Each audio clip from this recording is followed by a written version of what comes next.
Hi friends, today's video is about bringing awareness on how constant screen time impacts our physical, mental health, especially for our kids. I've researched 9 potential online threats as parents we have to be aware of and how we can introduce safety measures to protect our kids.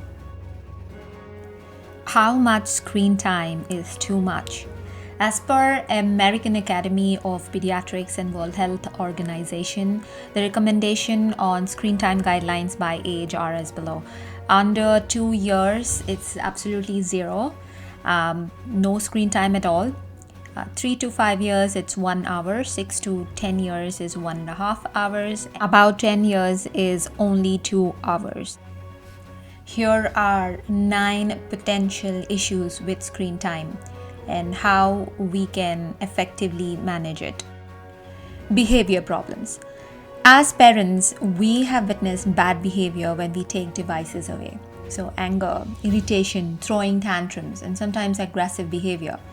Kids watching excessive screen time show symptoms of ADHD, being inattentive, hyperactive, and all this impact their grades at school, leading to stress and anxiety. Something we should be very careful of. 2. Eye-related problems.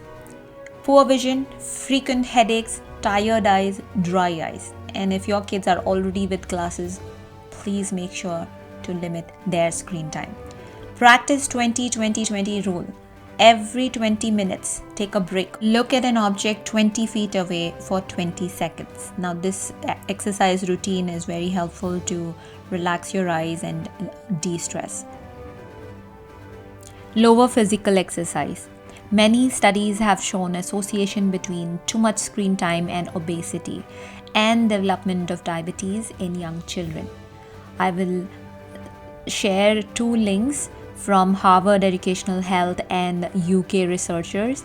They have done studies and they have found that even 3 hours or more screen time, the risk factors for type 2 diabetes is higher. No physical exercise, there is tendency to be obese. So it's something to watch out. Sleep deprivation problems. Electronic devices emit an artificial blue light that can suppress the release of the body's sleep-inducing hormone, melatonin. Now, this disrupts the regular sleep cycle that can lead to other disorders in the functioning of the body. So, make sure that 1 hour before sleep, just disconnect. Try to do something else, but be away from screens. 5. Addiction problems. It is said that the exciting nature of the screen time triggers a rush of dopamine. Dopamine is a pleasure hormone, right? And it is central to all different kinds of addiction. Now, more the dopamine is released, and more we want to be glued to our devices. Now, these problems can lead to anxiety, stress, and can be as serious as depression.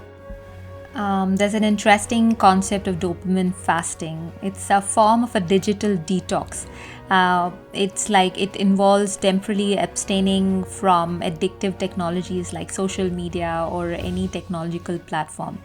The idea behind it was to break free from repetitive patterns of excitement and stimulation that is triggered by interaction with the gadgets. So this is to undo bad habits and allow time for more reflection and personal happiness.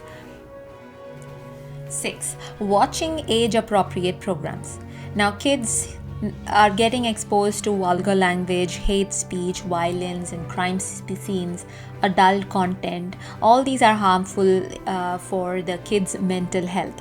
So parents should take an active role in approving what kids can watch. Today, I'll be sharing parental controls, how to enable parental controls on kids' devices.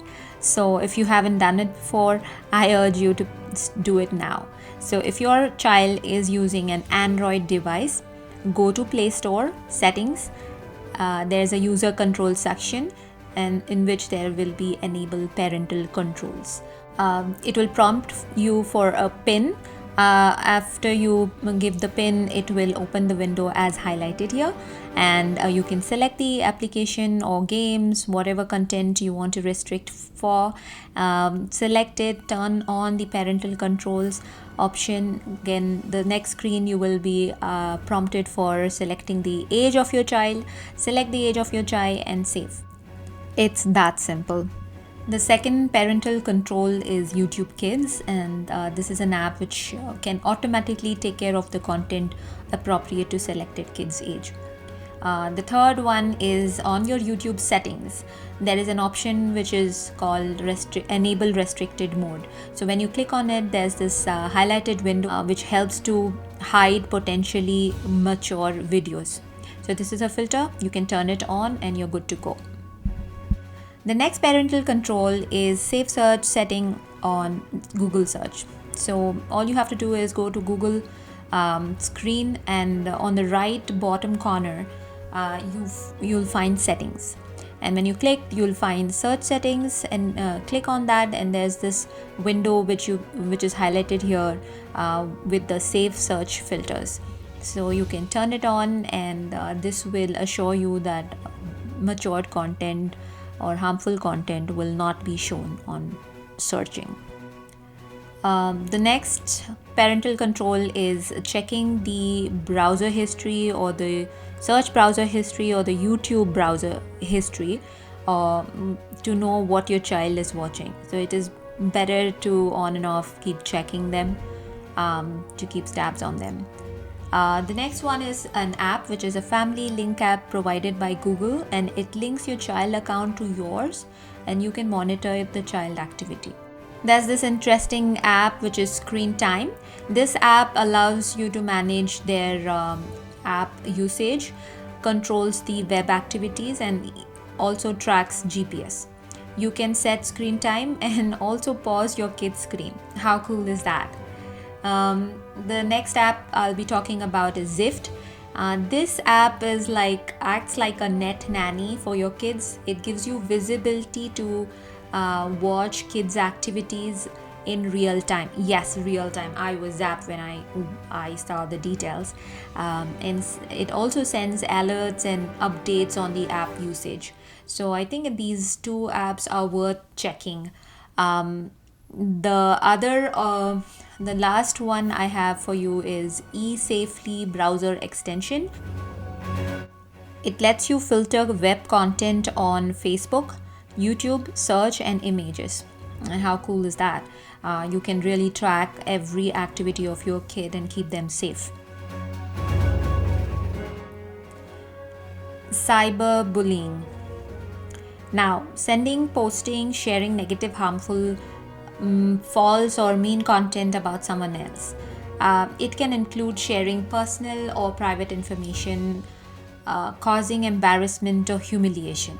Now, please make your child aware that such possibilities are out there on using internet.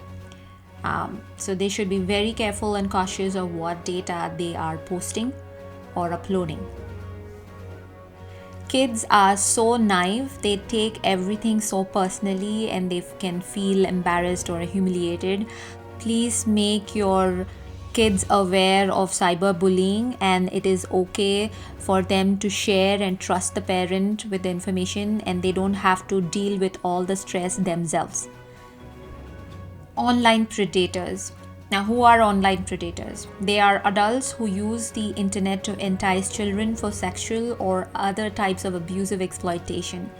We've been hearing gruesome stories of kids being kidnapped and raped and murdered. We need to protect our kids, and they should be aware of online predators and how they can actually exploit you. There are two things they need to remember: never chat with strangers. 2, never divulge personal information such as birth of date, address, phone number, parent details, school name, photograph, or any private data. Please make sure the kids know about online predators and what the risks are and what you need to do to protect yourself on internet.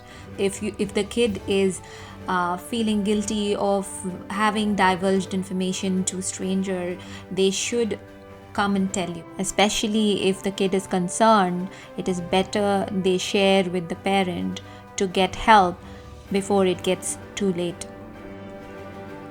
The last one on the agenda to cover is surveillance capitalism. I was blown away when I heard it first. Surveillance capitalism is a concept which is an economic system centered around how big social media platforms are using our personal data for the core purpose of profit making. They use data not only to predict our behavior but also to influence and modify it. The increasing use of AI, artificial intelligence, to predict human behavioral patterns to make highly optimized suggestions that indeed has made our life easier, but it poses a potential danger to our human liberty and well-being. To know more on this concept, please read The Age of Surveillance Capitalism, an international bestseller by Shoshana Zuboff. Also, there is a very interesting documentary on Netflix, The Social Dilemma. It's how the fake news on social media, cybercrime, surveillance capitalism, how they play out and how they're influencing the young minds, leading them into as serious health disorder as depression. Before I end my session, I would like to quickly wrap up how to effectively manage screen time. So limit your screen time to not more than 2 hours of entertainment. During remote school days, since you have 6 hours of screen already, encourage your kids to go 0 hour, Monday to Friday. 2. Kids often follow parents, so please be a good role model. Don't take your iPhone to the restroom. Avoid watching iPhone on dinner table. Watch only shows and games which are age appropriate and approved by parents.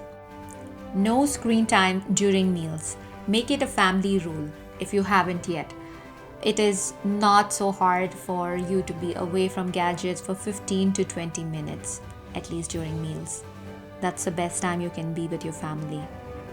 No screen time 1 hour before you sleep. I'm sure every household we might be seeing a movie or some series on Netflix before we sleep, but trust me, it is doing more harm to you than good, and especially for your little ones. Screen time does cause sleep problems. So please avoid 1 hour before you sleep, no gadgets at all. Keep screens out of the bedroom and study room. I have noticed I used to carry my iPhone to my bedroom. I used to have sleep problems, and I noticed that when I turned my iPhone on aeroplane mode, I slept well. So probably there was some radiation during midnight which was causing me to stay awake. So it's always better to keep the screens out of the bedroom and study room to have a good night's sleep. The last one is to enjoy a gadget-free vacation with your family. Well, I can't imagine how that would be, but I am looking forward to it. We can definitely have our phones just for emergency use, but we can challenge ourselves that we can spend a vacation without gadgets with our families. Hope you found this video interesting and informative, and this is a serious request to all the parents to please make lifestyle changes for the better future of your kids. Thank you so much for watching till the end. Here are the resources where I picked the information from. I will link them in the description below. Please like and subscribe and share it with your friends and family. Thank you. Have a good day and bye-bye.